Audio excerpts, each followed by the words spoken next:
नमस्कार, आप देख रहे हैं केबीपी टाइम्स और मैं हूं आपके साथ आशा यादव। चलिए रुक करते हैं आज की तमाम खबरों की तरफ। गोंडा नगर कोतवाली क्षेत्र के माधवपुर चकता गांव में नाबालिग दलित किशोरी की हत्या के मामले में पुलिस ने त्वरित कार्रवाई करते हुए आरोपी को 24 घंटे के अंदर मुठभेड़ में गिरफ्तार कर लिया है। पुलिस के मुताबिक 2 जुलाई को 17 वर्षीय युवती सुबह शौच के लिए घर से निकली थी। इसी दौरान अज्ञात आरोपी ने उसकी गला दबाकर हत्या कर दी और शव को पास के छोटे तालाब में फेंक दिया था। इस सनसनीखेज वारदात के बाद इलाके में दहशत फैल गई थी। मामले की गंभीरता को देखते हुए पुलिस अधीक्षक के निर्देश पर विशेष टीमों का गठन किया गया था। लगातार चल रही तलाश के दौरान देर रात पुलिस और आरोपी संजय गौतम के बीच मुठभेड़ हुई, जिसमें जवाबी कार्रवाई में आरोपी के पैर में गोली लगी और उसे घायल अवस्था में गिरफ्तार कर लिया गया। पुलिस अधीक्षक विनीत जायसवाल ने जानकारी देते हुए बताया कि आरोपी को हिरासत में लेकर इलाज के लिए भेजा गया है और आगे की विधिक कार्रवाई तेजी से की जा रही है। फिलहाल पुलिस पूरे मामले की गहन जांच में जुटी है। अवगत कराना है कि आज दिनांक 3 जुलाई की रात थाना कोतवाली नगर पुलिस एवं एसओजी टीम से एक शातिर बदमाश की पुलिस मुठभेड़ हो गई। इस पुलिस मुठभेड़ में पुलिस द्वारा आत्मरक्षा की गई जवाबी फायरिंग में एक बदमाश संजय गौतम पुलिस की गोली लगने से घायल हो गया है, जिसे तत्काल उपचार हेतु जिला अस्पताल ले जाया गया। इस बदमाश के द्वारा कल दिनांक 2 जुलाई को थाना कोतवाली नगर क्षेत्र के ग्राम माधवपुर चकत्ता में एक युवती की गला दबाकर हत्या कर दी गई थी और मौके से फरार हो गया था, जिसके संबंध में युवती के परिजनों के लिखित तहरीर के आधार पर थाना कोतवाली नगर पर सुसंगत धाराओं में अभियोग पंजीकृत कर घटना के शीघ्र अनावरण एवं अभियुक्त की गिरफ्तारी हेतु कई टीमों का गठन किया गया था। इस बदमाश के कब्जे व निशानदेही से एक अवैध तमंचा, जिंदा व खोखा कारतूस तथा एक मोटरसाइकिल पुलिस को बरामद हुई है। इस बदमाश के विरुद्ध थाना कोतवाली नगर पुलिस द्वारा आवश्यक विधानिक कार्रवाई की जा रही है। उत्तर प्रदेश के नजीबाबाद क्षेत्र से एक बड़ी सड़क दुर्घटना होते होते टल गई है। हालांकि इस हादसे में एक व्यक्ति को मामूली चोटें आई हैं। नजीबाबाद के नगर पंचायत जलालाबाद फ्लाईओवर पर एक बड़ा सड़क हादसा सामने आया है। जानकारी के अनुसार बिजनौर की ओर से आ रही एक तेज रफ्तार कार अनियंत्रित होकर दूसरी कार से जा टकराई। टक्कर इतनी जबरदस्त थी कि एक कार पलट गई, जिससे मौके पर अफरा तफरी मच गई। स्थानीय लोगों ने तुरंत घायलों की मदद की और एम्बुलेंस को सूचना दी। घायल युवक को नजदीकी अस्पताल में भर्ती कराया गया, जहां डॉक्टरों ने प्राथमिक उपचार के बाद उसकी हालत स्थिर बताई है। प्रत्यक्षदर्शियों का कहना है कि हादसे की वजह तेज रफ्तार और लापरवाही हो सकती है। वहीं कुछ लोगों ने यह भी आरोप लगाया है कि एक कार चालक नशे की हालत में था। हालांकि पुलिस ने इसकी अभी आधिकारिक पुष्टि नहीं की है। घटना की सूचना मिलते ही कोतवाली पुलिस मौके पर पहुंची और दोनों वाहनों को कब्जे में लेकर जांच शुरू कर दी है। पुलिस मामले की गहराई से जांच कर रही है। झांसी के चिरगांव क्षेत्र से एक हैरान करने वाली घटना सामने आई है। यहां एक मकान की खुदाई के दौरान कथित तौर पर पुराने सोने चांदी के सिक्के मिलने की सूचना ने पूरे इलाके में सनसनी फैला दी। जैसे ही यह खबर फैली, बड़ी संख्या में स्थानीय लोग मौके पर पहुंच गए। देखते ही देखते वहां भीड़ जमा हो गई और लोगों ने मलबे व मिट्टी में सिक्कों की तलाश शुरू कर दी। सूत्रों के अनुसार यह दावा किया जा रहा है कि खुदाई के दौरान प्राचीन काल के सोने चांदी के सिक्के मिले हैं। हालांकि इन सिक्कों की वास्तविकता और ऐतिहासिक महत्व को लेकर अभी कोई आधिकारिक पुष्टि नहीं हुई है। घटना के बाद इलाके में देर तक अफरा तफरी का माहौल बना रहा। फिलहाल प्रशासन ने मामले की जानकारी लेनी शुरू कर दी है। संबंधित विभागों की टीम मौके की जांच कर रही है और यह पता लगाने की कोशिश की जा रही है कि यह खबर कितनी सही है। प्रशासन की ओर से स्पष्ट किया गया है कि जांच के बाद किसी निष्कर्ष पर पहुंचा जाएगा। इटावा में राजनीतिक बयानबाजी के बीच उत्तर प्रदेश सरकार के मंत्री ओम प्रकाश राजभर के हमलों पर सपा नेता शिवपाल सिंह यादव ने प्रतिक्रिया दी है। मीडिया से बातचीत में शिवपाल यादव ने कहा कि वह राजभर के बयानों को गंभीरता से लेना जरूरी नहीं समझते। उन्होंने उनकी भाषा और टिप्पणी पर सवाल उठाते हुए प्रतीकात्मक अंदाज में कहा, राजभर के मुंह में ... शिवपाल यादव के इस बयान के बाद राजनीतिक गलियारों में एक नई सियासी संकेतों और चर्चाओं को लेकर हलचल तेज हो गई है। देखिए, ये भारतीय जनता पार्टी की सरकार बेईमान सरकार है। तो ये देखिए, भगवान राम के मंदिर में चोरी हो जाए और वहीं के लोग और छोटे छोटे लोगों को तो पकड़े गए हैं, जेल भेजे गए हैं, लेकिन बड़े लोगों को बचाया जा रहा है। तो उनको भी जेल भेजा जाए, उनके प्रति कार्रवाई की जाए। सरकार बचा रही है। तो हमारी तो जनता से अपील है, जो बताओ चोरी करने वालों को बचा रही हो, भगवान राम की चोरी करने, मंदिर की चोरी करने वालों को बचा रही है। तो हमारी उत्तर प्रदेश की जनता से अपील है, आने वाले चुनाव में चोरों को, जो चोरों को बचा रहे हैं, तो ये भी उसमें शामिल है, तो उनको भी हटाया जाए। चलिए, ये तो दिखावा है। जब बड़े लोगों पर कार्रवाई हो, पहले बड़े लोगों पर कार्रवाई हो, उसके बाद छोटे लोगों पर कार्रवाई। सरकार के लोग बेईमान हैं, सरकार के लोग बेईमान हैं, इसलिए उनको बचाया जाए। देखिए, अभी आपको पता ही है कि ये कितने झूठे लोग हैं। अभी 10% बढ़ा था, अभी 10% बढ़ा था। अब ये जान गए कि जनता खिलाफ हो गई है, जनता खिलाफ हो गई है। अगर नहीं बढ़ाते हैं तब भी बहुत महंगी बिजली है। बताइए, जो टंकियां बनाई हैं क्या पानी दे रही हैं? क्या बताइए, सड़क बनाई है, ये सड़क बताइए, ये जो इटावा से बेबर रोड है, सड़क पूरी हो गई है, इस पर टोल टैक्स लग गया है। बताइए,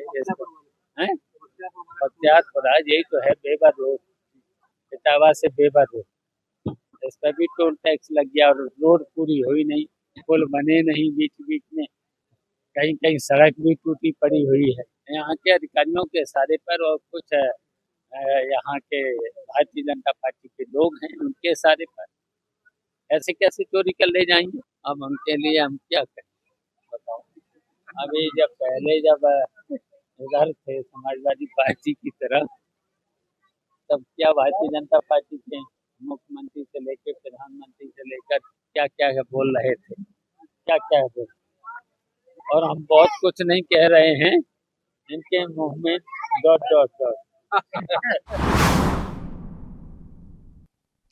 लखनऊ में आयोजित एक कार्यक्रम के दौरान उत्तर प्रदेश के मुख्यमंत्री योगी आदित्यनाथ ने देश के किसानों की भूमिका पर महत्वपूर्ण टिप्पणी की।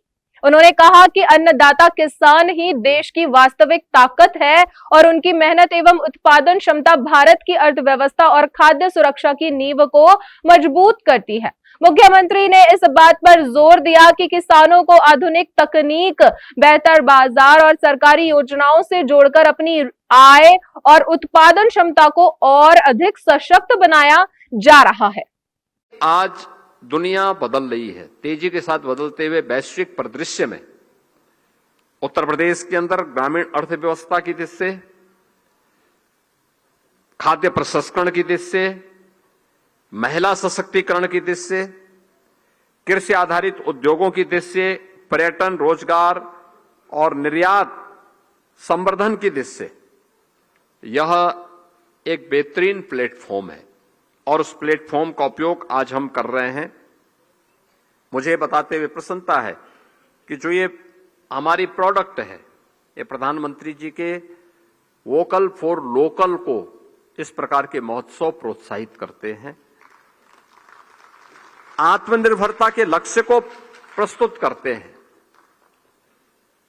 एक स्वस्थ प्रतिस्पर्धा हमें आगे बढ़ने के लिए प्रेरित करती है और आज उसी परिवर्तन का कारण है कि उत्तर प्रदेश आज मजबूती के साथ एक भारत की बड़ी अर्थव्यवस्था के रूप में अपने आप को स्थापित किया है।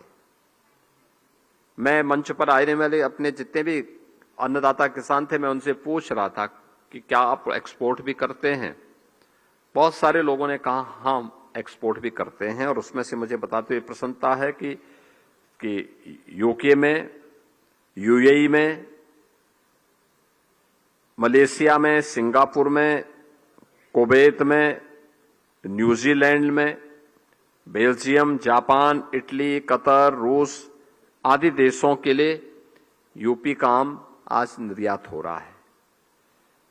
यानी इतने देशों में। और अभी मैं जब आ रहा था तो मैंने एक यहां पे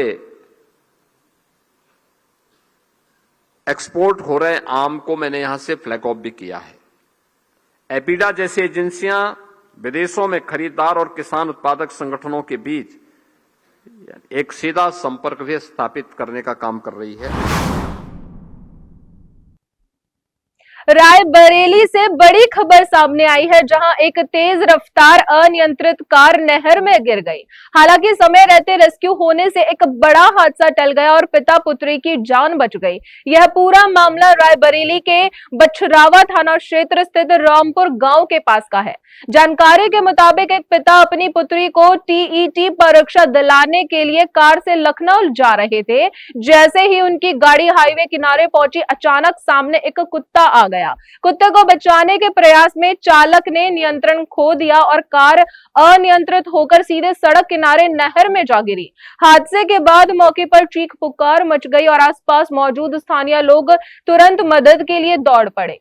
ग्रामीणों ने बिना देरी किए रेस्क्यू शुरू किया और कड़ी मशक्कत के बाद पिता और पुत्री को सुरक्षित बाहर निकाल लिया। राहत की बात यह रही कि दोनों को केवल मामूली चोटें आई हैं, किसी बड़ी चोट या जानमाल के नुकसान की सूचना नहीं है। स्थानीय लोगों की मदद से प्राथमिक उपचार के बाद दोनों को दूसरी गाड़ी से तुरंत लखनऊ के लिए रवाना किया गया, ताकि परीक्षा में शामिल होने में कोई बाधा न आए।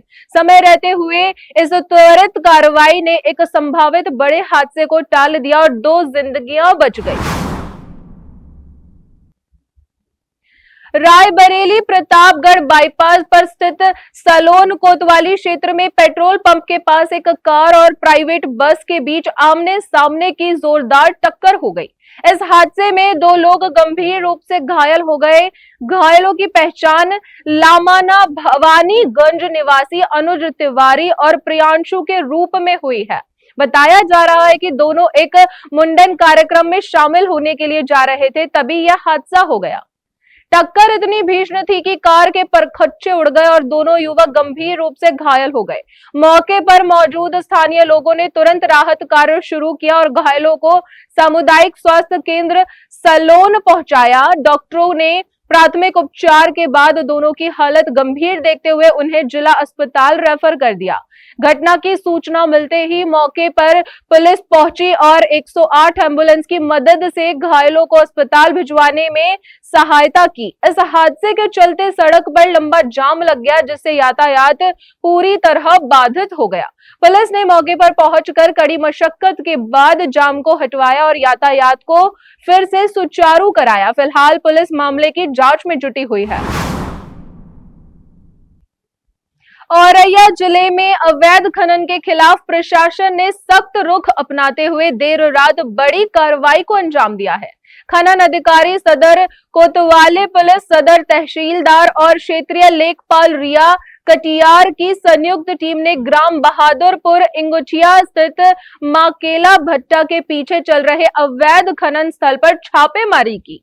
यह कार्रवाई मुखबिर से मिली सूचना के आधार पर देर रात की गई। मौके पर टीम ने अवैध रूप से मिट्टी से ओवरलोड भरा एक ट्रैक्टर पकड़ा, जिसे तत्काल कब्जे में लेकर उसके खिलाफ नियमानुसार विधिक कार्रवाई शुरू कर दी गई है। छापेमारी के बाद क्षेत्र में अवैध खनन माफियाओं में हड़कंप मच गया है। जांच में यदि मानकों का उल्लंघन और भी सामने आता है तो आगे और भी बड़ी कार्रवाई की संभावना जताई जा रही है। खनन विभाग ने स्पष्ट किया कि जिले में अवैध खनन के खिलाफ अभियान आगे भी लगातार जारी रहेगा और किसी भी कीमत पर नियमों के उल्लंघन को बर्दाश्त नहीं किया जाएगा। औरैया प्रशासन की इस कार्रवाई से अवैध खनन करने वाले में सख्त संदेश गया है, अब कानून की नजर से बच पाना आसान नहीं होगा।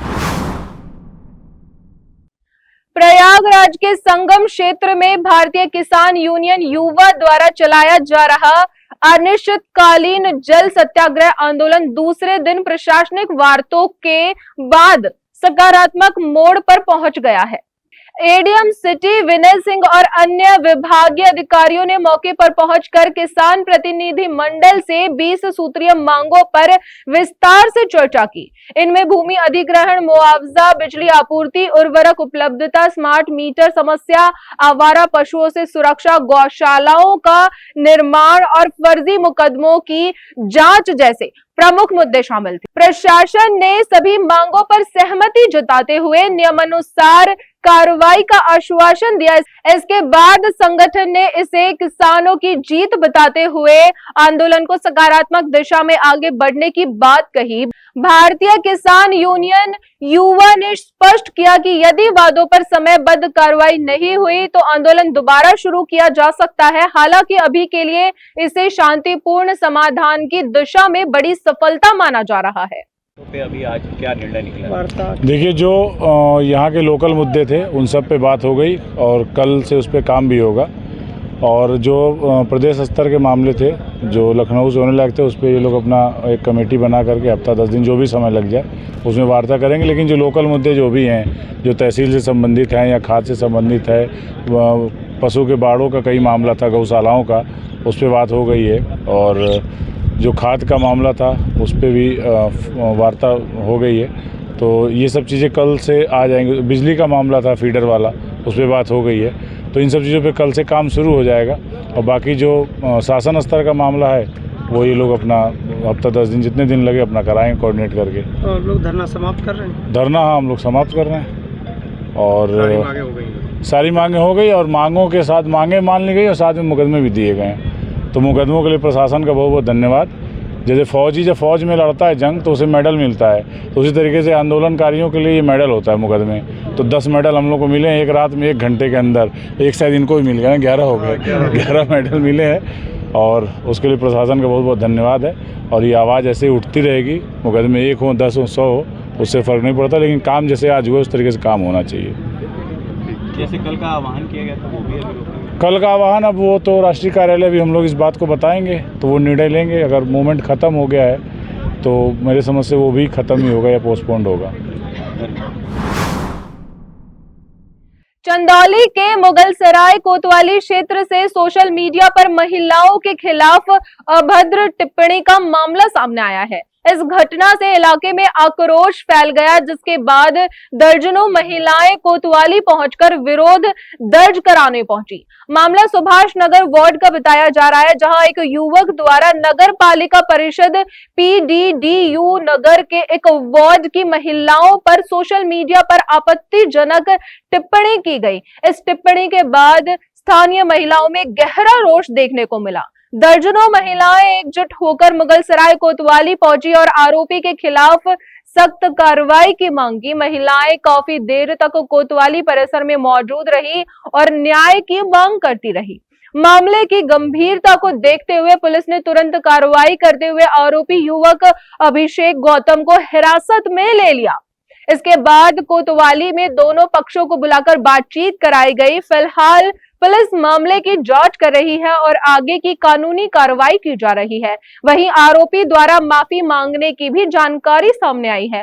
प्रशासन ने लोगों से शांति बनाए रखने की अपील की है। फिलहाल के लिए तमाम खबरों में बस इतना ही। हर बड़ी अपडेट के लिए देखते रहिए KBP टाइम्स।